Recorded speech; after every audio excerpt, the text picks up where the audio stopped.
کہ پنجاب حکومت اگر ٹک ٹاک سے اور وردی پہننے کا شوق ان کا پورا ہو گیا ہے تو کسان پہ توجہ کریں. بیچارے رل گئے, بیچارے کسان جو ہے وہ تباہ و برباد ہو گیا. تگڑی والی وردی پھر پہنے اور کوئی بات بنے نا. علی محمد صاحب, آپ کچھ کہہ رہے ہیں تو آپ کے پارٹی کے لوگ وہ کیا کہہ رہے ہیں, آپ کس کو منائیں گے؟ وہ کہہ رہے ہیں کہ جی بات ہی نہیں کرنی, اور تواتر کے ساتھ یہی ہو رہا, بات ہی نہیں کرنی. آپ کیا بات, کس کی بات کریں؟ بہت شکریہ. بسم اللہ الرحمن الرحیم.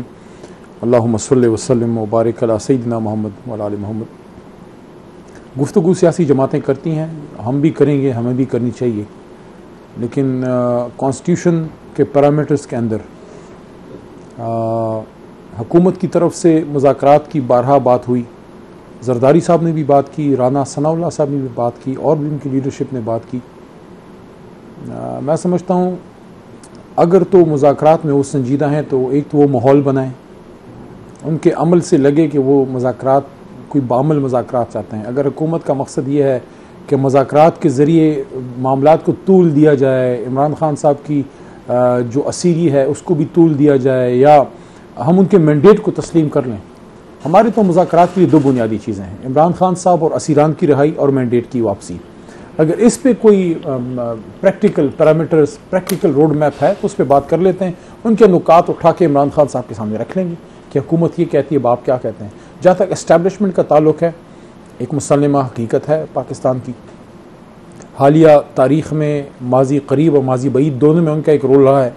حالانکہ ان کی طرف سے بارہا یہ بات کی گئی کہ ہمارا سیاست میں رول نہیں ہے, لیکن ان کا جتنا رول ہے وہ عوام نے دیکھا, بھی جانتی ہے, ہر پارٹی جانتی ہے. تب اگر ان کے ساتھ کوئی بات ہونی ہے تو اس میں کوئی مذائقہ نہیں ہے, لیکن باضابطہ مذاکرات سیاسی جماعت کے ساتھ ہی ہوتے ہوئے اچھے لگتے ہیں. اچھا علی, اب آپ جو باتیں کہہ رہے ہیں یہ بڑی سب اہم ہے, پازیٹیو, لیکن یہ مجھے بتائیے کہ آپ جب کہہ رہے ہیں کہ جی مذاکرات کرنے ہیں تو آپ ماحول بنائیں, تو مثلاً کل ایک پولیٹیکل ایڈوائزر ہیں جو رانا ثناء اللہ صاحب ہیں, اگر وہ کل کہیں کہ جی ہم دعوت دیتے ہیں پی ٹی آئی کو کہ آئیں بیٹھ کے بات کرتے ہیں, ان تمام معاملات پر بات کرتے ہیں, تو کیا رد عمل ہوگا؟ دیکھیں, دو طرح کی سوچیں پائی جاتی ہیں. ایک تو یہ ہے کہ بات ہی نہیں کرنی, دوسری سوچ یہ ہے کہ نہیں, بات کرنی چاہیے, اپنا موقف رکھیں, ان کا سنیں اور دیکھیں کہ کیا معاملات کا حل نکل سکتا ہے. میرے خیال میں ویسے بھی ہمارا دین بھی ہمیں سکھاتا ہے کہ وَأَمْرُهُمْ شُورَىٰ بَيْنَهُم, کہ جب کوئی مسئلہ آتا ہے مومنین کو تو وہ بیٹھ کے شورا کرتے ہیں. میرے خیال میں بیٹھنا چاہیے, ان کی سننی چاہیے کہ ان کے پاس کیا حل ہے. میرے خیال میں تو اگر عمران خان صاحب کی رہائی, کیونکہ وہ پولیٹیکل کیسز ہیں, سب کو پتہ ہے کہ یہ کوئی جوڈیشل کیسز نہیں ہے. عمران خان صاحب نے اچانک کوئی جرم نہیں کر دیے کہ ان پہ 150-200 کیسز کیسے ہو گئے ہیں. تو مذاکرات کے ذریعے مسئلے کا حل نکلنا چاہیے, مینڈیٹ کی واپسی کا کوئی لائے عمل ہونا چاہیے. عمران خان صاحب باہر ہیں, ملک کے سب سے بڑے لیڈر ہیں, پولیٹیکل جماعت اپنا کام شروع کرے. میرا تو خیال ہے کہ ہم سب بڑا لیٹ ہو گئے ہیں. 9 مئی آ رہا ہے, 9 مئی سے پہلے ان معاملات کا حل نکلنا چاہیے تھا. بلکہ قوم تو اس انتظار میں تھی کہ 8 فروری کا الیکشن قوم کو ایک بریتھ آف فریش ایئر دے گا, ایک ترقی کا راستہ کھلے گا, ایک قوم ایک پچھلے 1 سال کے مخمصے سے نکل کے اپنے کوئی راستے کا تعین کرے گی. وہی احتجاج, وہی دھاندلی, وہی فارم 47, اور اوپر سے اب ویٹ کا سکینڈل کہ عوام اپنے کھانے پینے کو محتاج ہو گئے ہیں. خاص کر پنجاب میں جو صورتحال ہے, میں تو کل یہ بات کل یا پرسوں شاید کی بھی تھی کہ پنجاب حکومت اگر ٹک ٹاک سے اور وردی پہننے کا شوق ان کا پورا ہو گیا ہے تو کسان پہ توجہ کریں. بیچارے رل گئے, بیچارے کسان جو ہے وہ تباہ و برباد ہو گیا. وردی پہننا اتنی بری چیز نہیں ہے میرا خیال ہے, کیونکہ وہ خاتون ہے, اس پر میں زیادہ ہی بات ہو رہی ہے. کسی مرد نے پہنی ہوتی تو سب کہتے ہیں well done. Anyway let's come to the more substantive, تگڑی والی وردی پھر پہنے اور کوئی بات بنے نا.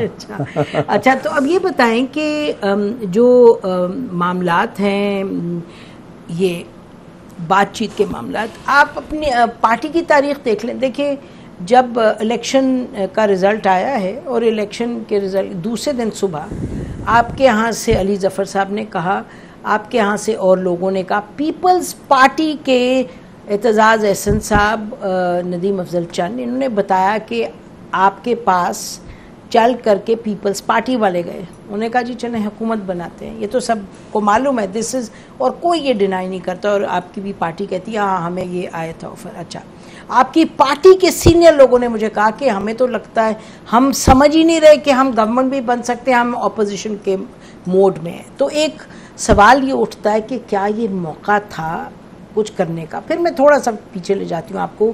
جب ڈار صاحب اور شاہ محمود قریشی صاحب میں نیگوسیشنز ہوئے کہ جی الیکشن کی یہ ڈیٹ ہو جاتی ہے, آپ کو معلوم ہے جو میں بات کروں 3 ممبر کمیٹی آپ کی طرف سے گئی, علی ظفر صاحب تھے اور شاہ محمود قریشی صاحب, ادھر سے ڈار صاحب, اور یہ بات قریشی صاحب نے پبلکلی آ کے ٹی وی پہ بھی کہی کہ ہاں بات چیت مثبت ہے, آگے بڑھی ہے. انہوں نے بھی, ڈار صاحب نے کہا تو, اور کہا کہ جی شاید اگست کے آخر میں ہو جائیں گے الیکشن.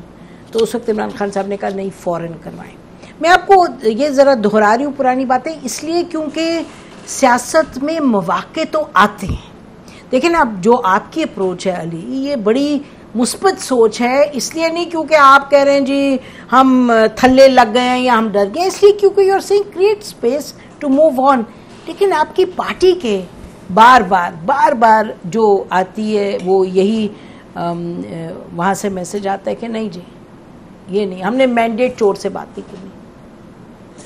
آپ کنونس کریں گے لوگوں کو کہ بات کریں. خان صاحب نے تو یہ بات کی کہ ہم سب سے بات کرنے کے لیے تیار ہیں. بات کرنے کا مقصد کیا ہوتا ہے؟ دیکھیں, اب ہم ایک, آپ اور میں پارٹیز تو نہیں ہیں, لیکن ہم ایک پروگرام میں اکراس دا ٹیبل بیٹھے ہوئے ہیں, تو کیا آپ میری ساری باتوں سے متفق ہو جائیں گی یا میں آپ کی ساری باتوں کو مان لوں گا کہ نہیں؟ ہم اپنا موقف رکھیں گے, تو سیاست میں تو موقف پہ بات ہوتی ہے. ہم اکراس دا ٹیبل بیٹھیں, ہمارا موقف یہ ہے کہ عمران خان صاحب اسیران کی رہائی بالکل ناجائز ہے. 9 مئی ایک فالس ان کی جو قید رکھا گیا تو ان کی رہائی ہونی چاہیے. ان پہ پولیٹیکل کیسز ہیں. 9 مئی آپریشن تھا, تحریک انصاف ایک پرامن سیاسی جماعت ہے. احتجاج کے دن کچھ ہمارے لوگ نہیں تھے, جن لوگوں نے بھی غلط کام کیا ہے اس احتجاج کو پرتشدد بنانے کی کوشش کی, جو کہ کوئی اچھا عمل نہیں تھا. تحریک انصاف نے اس پرتشدد کام کو اون نہیں کیا. تحریک انصاف آج بھی کہتی ہے کہ ہمارے پاس رائٹ تھا پرامن احتجاج کا. اب ان چیزوں کو بنیاد بنا کے آپ نے 1 سال سے ملک کی سب سے بڑی پارٹی کو دیوار سے لگایا ہوا ہے, سب سے بڑے لیڈر کو. لیکن لیڈر تو قوم کا اثاثہ ہوتا ہے, لیڈر روز تو پیدا نہیں ہوتے. آپ کے جج, بیوروکریٹس اور سرکاری ملازمین, جنرل, سارے لوگ آتے جاتے رہتے ہیں, بڑے وکلاء آتے جاتے رہتے ہیں, لیکن کوئی صادقین ہوتا ہے, کوئی عبد القدیر خان بنتا ہے, کوئی بھٹو یا کوئی عمران خان بنتا ہے. ہم کب یہ سمجھیں گے کہ لیڈر قوم کے لیے اتنا ہی اہم ہے جتنا بدن کے لیے روح.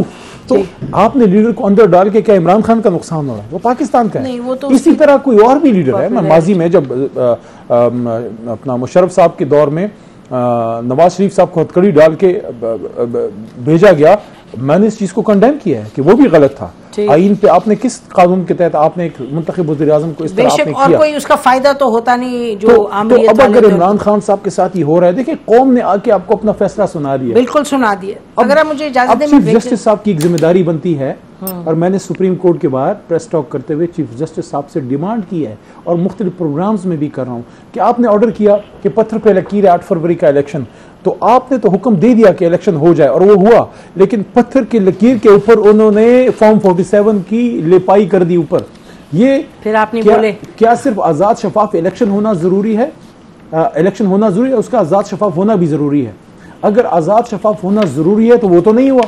اس لیے ہماری ایک پٹیشن پڑی ہے چیف جسٹس صاحب کے پاس, وہ اس کو اٹھائیں. درخواست ہم کر رہے ہیں, بصد احترام کر رہے ہیں, سو موٹو نوٹس نے جوڈیشل کمیشن بنائیں اور اس پورے الیکشن کا آڈٹ کریں کہ ہوا کیا ہے. ٹھیک.